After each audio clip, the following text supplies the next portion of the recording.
Good evening everyone.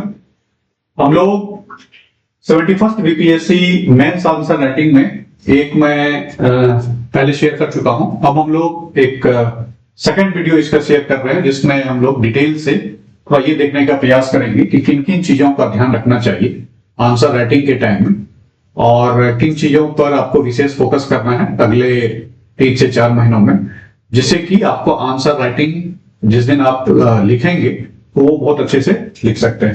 तो सबसे पहली चीज जो आपको ध्यान देना है वो है टाइम मैनेजमेंट का। सबसे मेन इश्यू क्या होता है कि कई सारे आंसर्स ऐसे होंगे जो कि आपको पता होगा लेकिन समय पे आप चूंकि लिख नहीं पाते हैं तो जिसके कारण वो टाइम पे आप कवर नहीं कर पाते हैं। सबसे पहली चीज टाइम मैनेजमेंट पे हम लोग चर्चा करेंगे। दूसरा, जो हम लोग आंसर राइटिंग में पर क्वेश्चन को डील कैसे करेंगे, किस प्रकार से आंसर उसका लिखना स्टार्ट करेंगे, किन किन चीजों को कवर करेंगे, कितने वर्ड्स में उसको लिखेंगे और पॉइंट्स एंड पैराग्राफ का जो एक इशू आता है किसमें लिखेंगे, तो वो एक method to deal each question.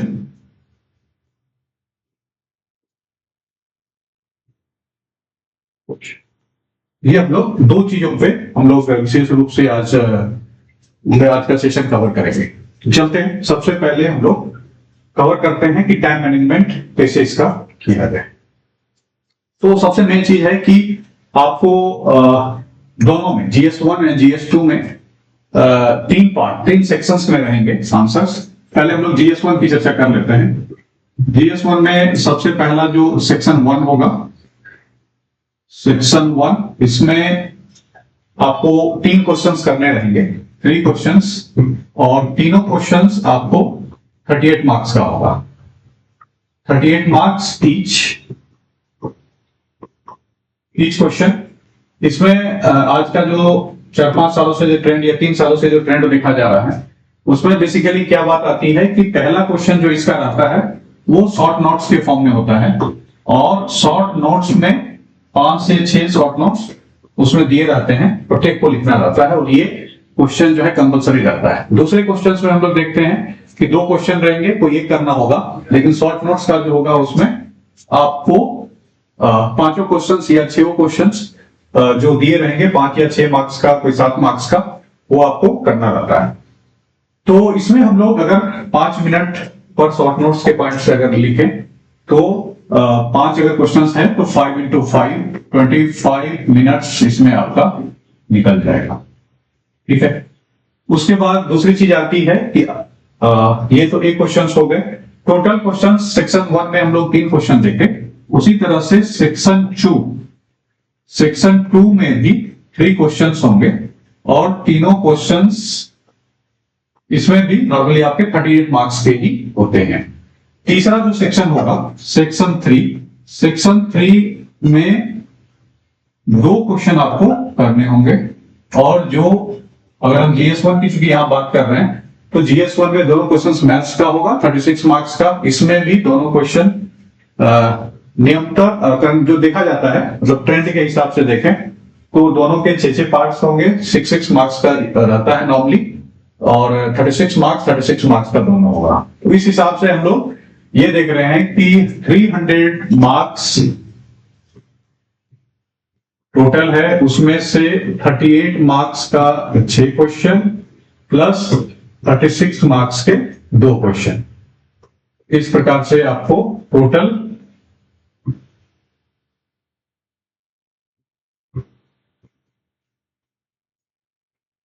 300 marks का रहेगा।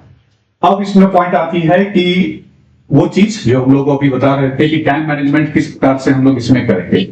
तो पहला जो पार्ट सेक्शन 1 का हम लोग कर रहे थे 25 मिनट में, नॉर्मली 20 से 25 मिनट उसमें लग गया। नियम ऐसे आपको देखेंगे तो 25 मिनट लग ही जाएंगे, लेकिन अब आपके पास जो 2.5 घंटे का टाइम अप्रॉक्स जो बचता है, क्योंकि 5 मिनट मान लेते हैं कि आप रोल नंबर और अटेंडेंस वगैरह में अगर लगता है तो 3 से 4 मिनट उधर चला जाएगा।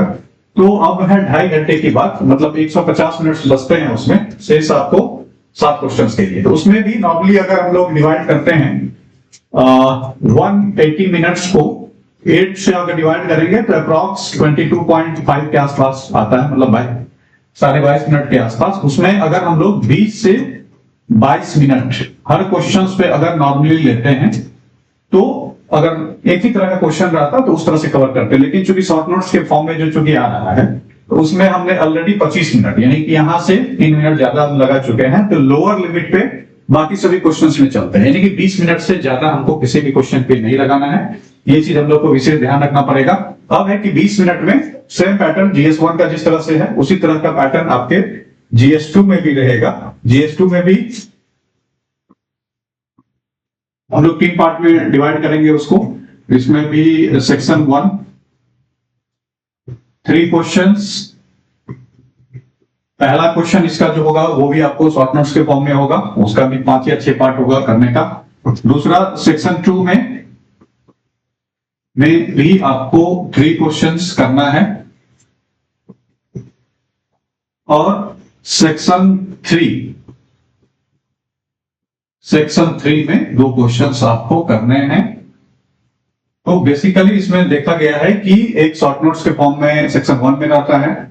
अब देखते हैं कि सेक्शन 3 में भी कभी कभी शॉर्ट नोट्स के फॉर्म में पूछ देता है, बट आपको ये ध्यान रखना है कि किसी भी क्वेश्चंस में आप 20 से 22 मिनट लगाएं। अगर नॉर्मल टाइप का क्वेश्चन है, शॉर्ट नोट्स के फॉर्म में है, तो 3-4 मिनट अगर ज्यादा लग जाता है उसमें 24 से 25 मिनट, तो बाकी क्वेश्चंस में आप 18 से 20 मिनट तक का ही टाइम लेके चलें।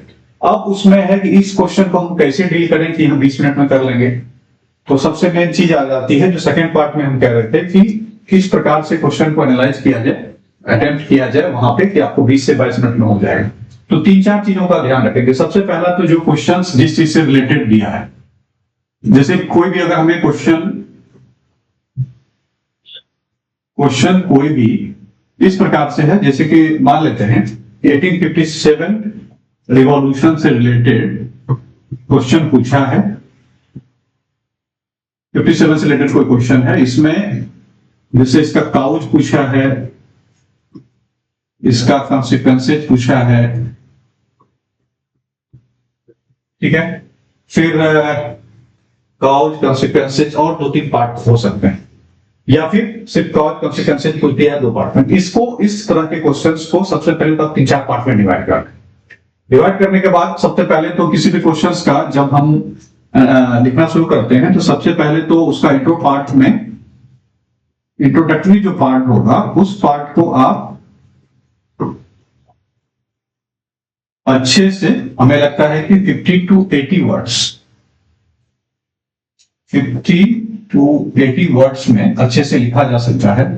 पहले इस चीज को अच्छे से लिख लें, उसके बाद देखें कि उस क्वेश्चन को 3 से 4 पार्ट में किस तरह से तोड़ा जा सकता है।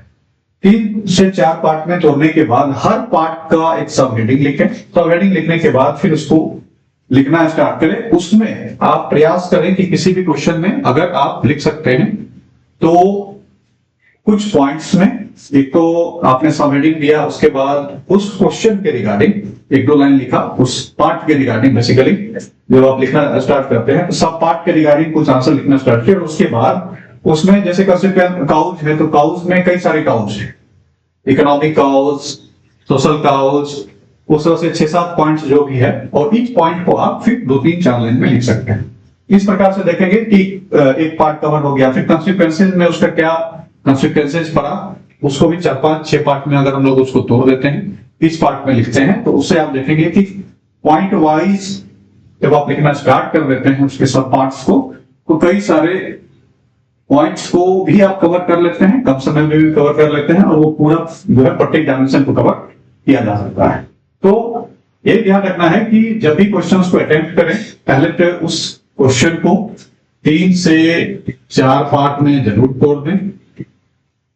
फिर एक तो ओवरऑल एक अच्छा इंट्रोडक्शन लिखें। इंट्रोडक्शन लिखने के बाद 3-4 पार्ट का जो आपने तोड़ दिया है, फर्स्ट पार्ट का सब हेडिंग एक लिखकर उसके बाद 2-3 लाइन उसके बारे में लिखें। फिर उससे संबंधित जो भी पॉइंट्स है वो लिखे, उस पॉइंट्स में जो 2-3 लाइन कवर कर सकते हैं, दूसरे पॉइंट में भी जो 2-3 लाइन कवर किया जा सकता है, इस तरह से लिखते चले। और ये चारों पार्ट के लिए करें, और फिर लास्ट में एक अच्छा कंक्लूजन जब आप दे देते हैं, तो इससे जो है आपका ओवरऑल और होलिस्टिक वे में पूरा आंसर जो है कवर हो जाता है। उस प्रोसेस से रिलेटेड जो भी चीजें होती है तो अगर आप ये चीज रेगुलर रूप से करते हैं तो आप उस दिन, हमें लगता है कि इस समय के अंदर आप एक अच्छा आंसर लिख सकते हैं, ओवरऑल पेपर भी कवर कर सकते हैं। लेकिन इसके लिए आपको पर डे मेरे हिसाब से 2 से 3 क्वेश्चन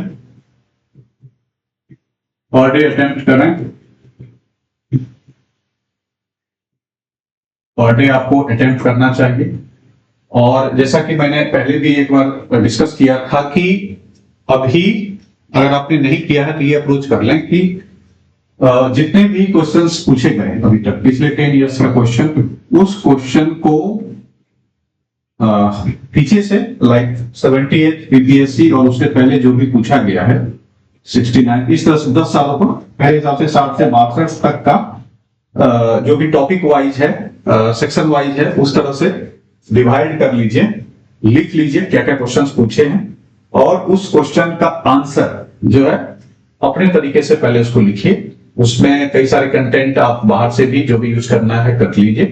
कई सारे टेक्स्ट बुक्स हैं या फिर कुछ प्रीवियस ईयर क्वेश्चन जिसके आंसर अच्छे से दिए गए हैं, उसको सभी चीजों को लिखते हुए एक हॉलिस्टिक वे में उसका एक आप अपना मॉडल आंसर लिखिए। जब ये मॉडल आंसर जब आप लिख लेंगे तब उसको प्रैक्टिस पर डे 2-3 क्वेश्चन उस तरह पे प्रैक्टिस करना शुरू कीजिए। करंट अफेयर्स में ये चीजें थोड़ी सी आप प्रिडिक्ट नहीं कर सकते हैं, तो उसमें 40-50 टॉपिक्स जो रहे हैं अभी तक का, उसमें भी स्टैटिक पार्ट तो यूज होगा जो आपने कवर किया है, उसको भी आप यूज कर सकते हैं। और इससे देखेंगे कि आपका कई सारा जो एस्पेक्ट है, कई सारा जो चीजें हैं, मैक्सिमम क्वेश्चन उसमें आपको कवर किया जा सकता है। तो ये अप्रोच अगर आप अपनाते हैं तो हमें लगता है कि आप मैक्सिमम क्वेश्चंस पहले से भी प्रिडिक्ट करके रख सकते हैं, और उस दिन आपको आंसर राइटिंग में कोई विशेष दिक्कत नहीं होगी। और मैक्सिमम जब आपको आंसर अच्छे से आता है, प्रैक्टिस किए होते हैं, तो आपका राइटिंग स्पीड भी बढ़ जाता है, इजिली विद इन टाइम आप पूरी चीजों को कवर कर भी सकते हैं। तो ये अप्रोच करके आप तैयारी करें, मुझे लगता है कि आप विद इन टाइम अच्छे से कवर कर लेंगे। और फिर हम लोग दूसरे डिस्कशन में, दूसरे वीडियो में भी कुछ और चीजों पे डिस्कस करेंगे। Thank you.